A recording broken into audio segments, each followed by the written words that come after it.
नमो बुद्धाय दोस्तों, Buddha motivational story channel पर आप सभी का दिल से स्वागत है। जब भी कोई व्यक्ति गौतम बुद्ध के संघ में शामिल होता था तो बुद्ध उसे सबसे पहले शांत रहने के लिए कहते थे। ध्यान की अवस्था में जाने से पहले उस भिक्षु को शांत रहना सिखाया जाता था। दोस्तों, संध्या काल का समय था। गुरु अपने सभी शिष्यों को बुलाते हैं और कहते हैं, कल सुबह सब लोग नदी में स्नान करने के बाद तुरंत हमारी कुटिया के सामने उपस्थित हो जाना। सभी इसी से हैरान रह जाते हैं। सब लोग रात को सही समय पर सो जाते हैं और सुबह उठकर सभी लोग नदी में स्नान करने के बाद वापस गुरुजी के सामने उपस्थित हो जाते हैं। गुरु कहते हैं, आज हम तुम सबको चुप रहने के फायदे के बारे में बताऊंगा।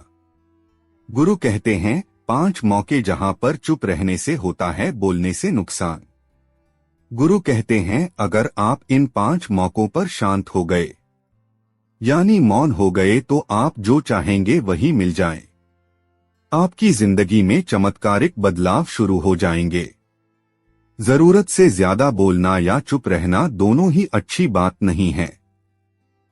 जैसे जरूरत से ज्यादा बारिश हो जाना या फिर धूप दोनों ही दिक्कत देती है, उसी तरह अनावश्यक बोलने से भी काफी नुकसान होता है। गुरु कहते हैं कि पहला ऐसा मौका जहां पर व्यक्ति को चुप रहना चाहिए, बिना तथ्य के ना बोले। गुरु ने कहा, अगर आपके पास कोई तथ्य नहीं है तो वहां चुप रहने में ही भलाई है। चुप बैठने से दिमाग में नई कोशिकाओं का निर्माण होता है और इससे ज्ञान की वृद्धि होती है। बोलने में भलाई वही है जहां आपको किसी चीज के बारे में पूरा ज्ञान हो। अगर आप बिना तथ्य के कहीं बोलते हैं या फिर बेवजह बोलते हैं तो आपका वहां मजाक भी बन सकता है। अगर आपके पास पर्याप्त जानकारी नहीं है, ऐसी जगह पर बोलने से आपका मजाक तो बनी रहेगी, साथ ही साथ लोगों का भरोसा भी आपसे उठने लगेगा। इसलिए ऐसी जगह पर शांत रहो जहां तुम्हें पता ना हो कि क्या बोलना है क्या नहीं। जब तक आपको उस तथ्य के बारे में अच्छा ज्ञान नहीं है, उसके बारे में पता नहीं है, तो वहां चुप रहना ही ज्यादा समझदारी है। गुरु ने कहा, दूसरा ऐसा मौका जहां पर व्यक्ति को चुप रहना चाहिए, शब्दों से ना पहुंचे ठेस। अगर आपके शब्द किसी को मानसिक ठेस पहुंचा रहे हैं तो वहां चुप हो जाना चाहिए। कमजोर व्यक्ति के बारे में कुछ भी बोलकर आप महान नहीं बन सकते हैं। महान आप किसी कमजोर का साथ देने में बनेंगे। कई बार होता है, कुछ लोग अपने से छोटे व्यक्ति को भला बुरा कहते रहते हैं। सामने वाला इंसान तो कद से आपसे छोटा है, वह आपको कुछ नहीं बोलेगा, लेकिन आप उसकी नजरों में गिरते चले जाएंगे। हो सकता है कि कल वह भी आपसे पद में बड़ा हो जाए। पद में आपसे जब वह बड़ा हो जाएगा तो आज जो रवैया आपका उसके साथ है, आने वाले समय में वह भी आपके साथ वही करेगा। आप किसी को नीचा दिखाकर बड़ा नहीं बन सकते हैं। बड़ा बनना है तो अपने से छोटे लोगों का इज्जत भी करना सीखें और साथ ही साथ बड़े लोगों का भी सम्मान करना चाहिए। लोगों को लगता है कि अगर वह अकड़कर बोलेंगे और सामने वाले को नीचा गिराने की कोशिश करेंगे तो वह बड़े बन जाएंगे, तो यह उन सब की भूल है। बड़े होने की बजाय आप उनकी नजरों में गिरते चले जाएंगे।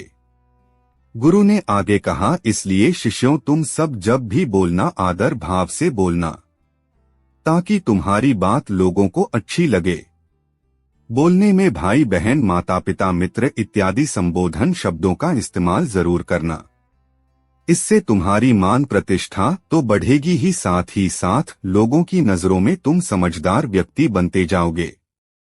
गुरु ने आगे कहा, तीसरा मौका जहां पर व्यक्ति को चुप रहने में ही भलाई है, क्रोध या घृणा करने वाले लोग, जब कोई अपना या सगा संबंधी आप पर क्रोध कर रहा हो, आपका अपमान कर रहा हो, तो आपको उस वक्त चुप रहना चाहिए ताकि सामने वाले का गुब्बारा पूरी तरह से फट जाए।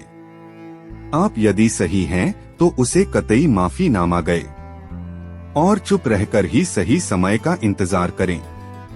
वह खुद आपसे माफी मांग लेगा जब उसे अपनी गलती का एहसास हो जाएगा। गुरु आगे कहते हैं कि अगर आपका कोई सगा संबंधी आप पर क्रोध कर रहा हो और आप उस समय शांत हैं, तो यह आदर सम्मान देने की निशानी होती है।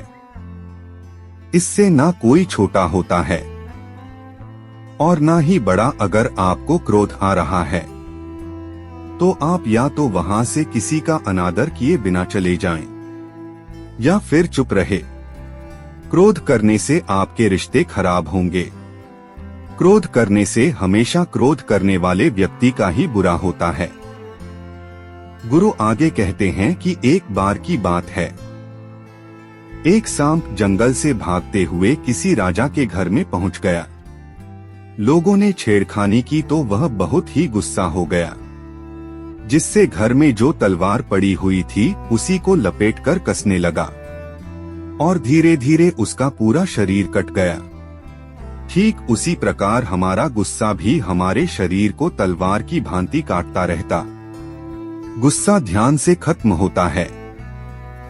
प्रतिदिन अगर आप ध्यान की मुद्रा में बैठे हैं तो आपका गुस्सा आपके नियंत्रण में रहेगा। गुरु आगे कहते हैं कि यह तरीका है कि आप प्रतिदिन ध्यान का अभ्यास करें। इससे आपके शरीर में जो हार्मोन्स गुस्से को बढ़ावा देते हैं वह सब तुम्हारे नियंत्रण में रहेंगे, जिससे शरीर गुस्से पर आसानी तुम्हारा से काबू पा लेगा। लेकिन एक तरीका यह भी है कि जब भी आपको गुस्सा आए तो आप यह समझने का प्रयास करो कि क्या मेरा गुस्सा जायज है या नहीं, हमें वहां पर बोलना चाहिए कि नहीं। जब आप खुद इस बात का आकलन लगा पाएंगे तो आपको खुद पता चल जाएगा कि हमें गुस्सा करना चाहिए या नहीं।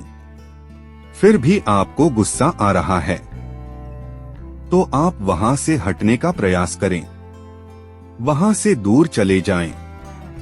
धीरे धीरे समय के साथ आपका दिमाग शांत हो जाएगा। गुरु ने कहा, चौथा ऐसा मौका जहां पर इंसान को बहुत ही समझदारी के साथ काम लेना चाहिए, वहां पर आपको चुप रहना ही चाहिए। जहां पर उस मुद्दे से आपका कोई संबंध ना हो, अगर आपका किसी मुद्दे से कोई संबंध ना हो तो वहां आपका चुप रहना बनता है। बिना किसी वजह अगर आप दूसरे के मुद्दे पर बोलेंगे तो यह आपके लिए अनिष्टकारी होगा। इसमें केवल और केवल आपका ही नुकसान है। जल्द ही आप किसी दो लोगों के बीच हो रहे विवाद में जल्दी अपनी टांग न डालें। अगर सामने वाला आपको बुला रहा है अपना झगड़ा शांत करवाने के लिए, तो ही आप वहां पर जाएं। किसी की व्यक्तिगत जिंदगी में दखलंदाजी नहीं देनी चाहिए जब तक कि वह व्यक्ति आपको नहीं बुलाता है। अपने झगड़े को शांत करवाने के लिए कुछ लोग फालतू में दूसरे के विवाद में कूद पड़ते हैं।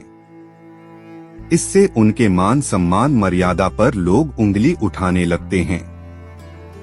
गुरु कहते हैं कि पांचवा ऐसा मौका जहां पर व्यक्ति को बहुत ही समझदारी के साथ चुप रहना चाहिए। आपके शब्दों से किसी मित्र को हानि ना पहुंचे। अगर आपके शब्द सामने वाले के परिवार या मित्रों की प्रतिष्ठा के बारे में बुरी झलक दिखा रहे हैं तो आपको चुप रहना चाहिए। किसी के परिवार या फिर मित्र के बारे में बुरा बोलने से केवल आप ही बुरे बनेंगे।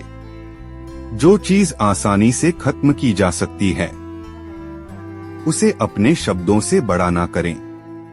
बिना चिल्लाए बात करने का प्रयास करते रहना चाहिए।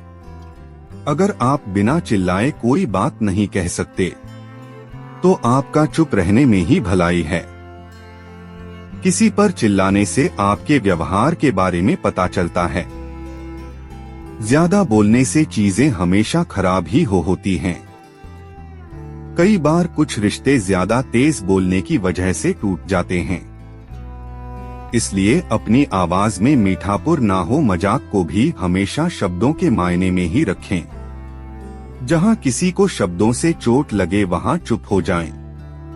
ज्यादा बोलने से हमेशा नुकसान ही होता है। किसी और की प्रतिष्ठा को अपने शब्दों के माध्यम से उसे हानि नहीं पहुंचा चाहिए। यदि आपके शब्दों से किसी और की प्रतिष्ठा को ठेस पहुंच रही है तो वहां आपको चुप हो जाना चाहिए।